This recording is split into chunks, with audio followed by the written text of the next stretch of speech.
ایک بادشاہ محل کی چھت پر ٹہلنے چلا گیا۔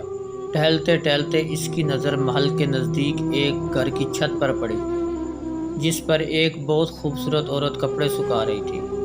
بادشاہ نے اپنی باندی کو بلا کر پوچھا، یہ کس کی بیوی ہے؟ باندی نے کہا، بادشاہ سلامت، یہ آپ کے غلام فیروز کی بیوی ہے۔ بادشاہ نیچے اترا۔ بادشاہ پر اس عورت کے حسن جمال کا سحر چھا گیا تھا۔ اس نے فیروز کو بلایا۔ فیروز حاضر ہوا تو بادشاہ نے کہا، فیروز، ہمارا ایک کام تم نے کرنا ہے۔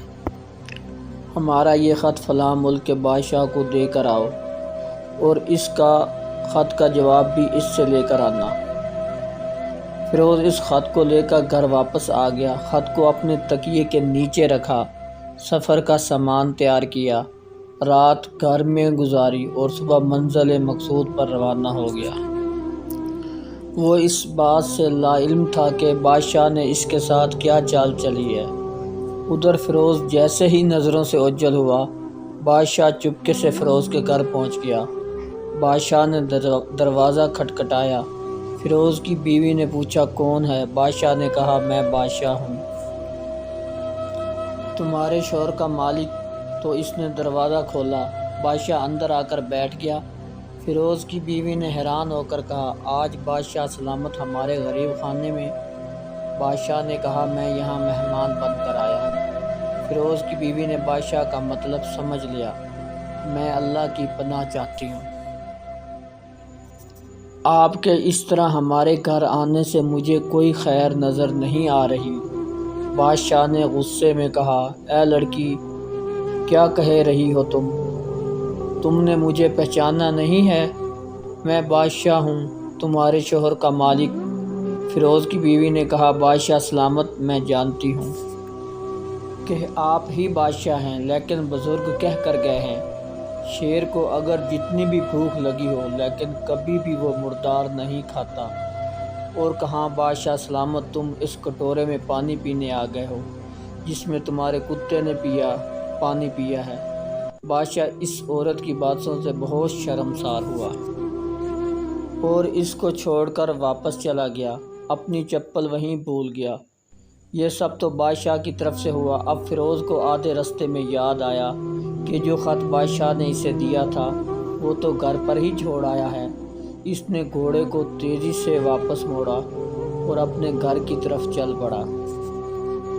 فیروز اپنے گھر پہنچا تو تکیے کے نیچے سے خط نکالتے وقت اس کی نظر پلنگ کے نیچے پڑے بادشاہ کے چپل پر پڑی، جو جلدی میں بادشاہ بھول گیا تھا۔ فیروز کا سر چکرا گیا اور وہ سمجھ گیا کہ بادشاہ نے اس کو سفر پر صرف اس لیے بھیجا تھا تاکہ وہ اپنا مطلب پورا کر سکے۔ فیروز کسی کو کچھ بتائے بغیر چپ چاپ گھر سے نکلا، خط لے کر سفر پر چل پڑا، اور کام ختم کرنے کے بعد بادشاہ کے پاس واپس آیا تو بادشاہ نے انعام کے طور پر اسے 100 دینار دیے۔ فیروز دینار لے کر بازار گیا، عورتوں کے استعمال کے قیمتی کپڑے اور کچھ تحائف بھی خریدے۔ گھر پہنچ کر بیوی کو سلام کیا اور کہا، چلو تمہارے میکے چلتے ہیں۔ بیوی نے پوچھا، یہ کیا ہے؟ اس نے کہا، یہ بادشاہ سلامت نے انعام دیا ہے اور میں چاہتا ہوں کہ یہ پہن کر تم اپنے گھر والوں کو بھی دکھاؤ۔ بیوی، جیسے آپ چاہیں۔ بیوی تیار ہو کر اپنے شوہر کے ساتھ ماں باپ کے گھر چلی گئی۔ داماد، بیٹی اور ان کے لائے گئے تحائف کو دیکھ کر وہ لوگ بہت خوش ہوئے۔ فیروز بیوی کو ادھر ہی چھوڑ کر گھر واپس آ گیا اور 1 مہینہ گزرنے کے باوجود نہ بیوی کا پوچھا اور نہ ہی اسے واپس بلایا۔ پھر کچھ دن بعد اس کے سالے اس سے ملنے آئے اور اس سے پوچھا کہ آپ ہماری بہن سے ناراضگی کی وجہ تو بتائیں، یا پھر ہم آپ کو قاضی کے سامنے پیش کریں گے۔ فیروز نے کہا، اگر تم چاہو تو قاضی سے بات کر سکتے ہو، لیکن میرے ذمے اس کا ایسا کوئی حق نہیں ہے جو میں نے ادا نہ کیا ہو۔ وہ لوگ اپنا کیس لے کر قاضی کے پاس چلے گئے اور قاضی کو ساری بات بتائی۔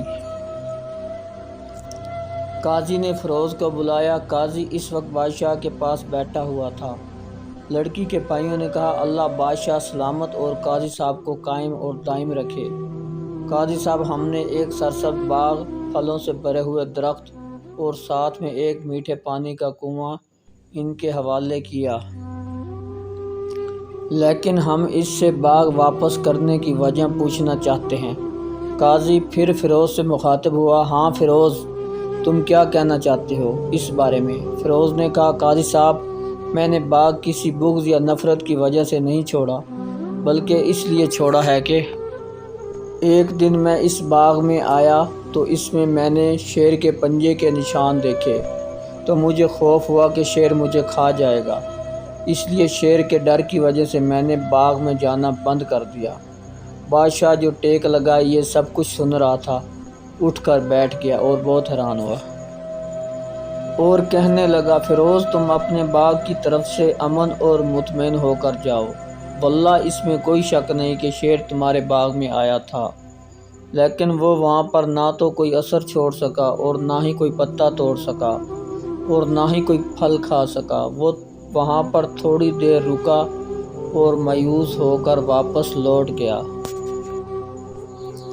اور خدا کی قسم، میں نے کبھی تمہارے جیسے باغ کے گرد لگی مضبوط دیواریں نہیں دیکھی۔ جب فیروز نے دیکھا کہ بادشاہ خدا کی قسم اٹھا رہا ہے تو اس نے یقین کر لیا اور اپنی بیوی کو لے کر گھر واپس آ گیا۔ نہ تو قاضی کو پتہ چلا اور نہ ہی کسی اور کو کہ کیا ماجرا تھا۔ کیا خوب لوگ تھے، اپنے گھر کا راز کسی کو ظاہر نہیں ہونے دیتے تھے۔ اپنے گھر کے بھید کسی کو ظاہر نہ ہونے دو۔ اللہ پاک آپ لوگوں کی جھولی خوشیوں سے بھر دے گا، آمین۔ اور کسی کی عزت کو روند کر آپ کو شاید وقتی سکون تو مل جائے گا، مگر روح کو سکون نہیں ملے گا۔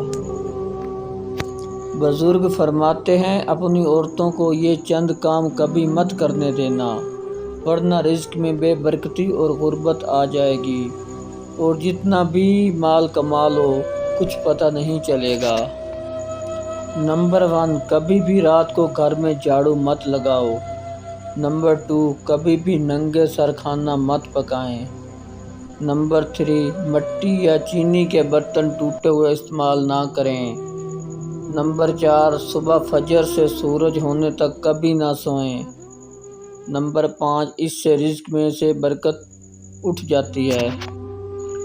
رب کو وہ آنکھیں بہت محبوب ہوتی ہیں جو اس کی محبت میں روئی ہوں، جو اپنے کیے گناہوں پر شرمسار ہوں، جو کسی کا دل دکھا کر شرمندہ ہوں، جو برائی کو دیکھنا ناپسند کرتی ہوں۔ اللہ کو سچ میں ایسی نگاہیں محبوب ہوتی ہیں، ہزاروں نگاہوں میں۔ ویڈیو اچھی لگنے کی صورت میں ویڈیو کو لائک اور چینل کو سبسکرائب لازمی کیجیے گا۔ اللہ حافظ۔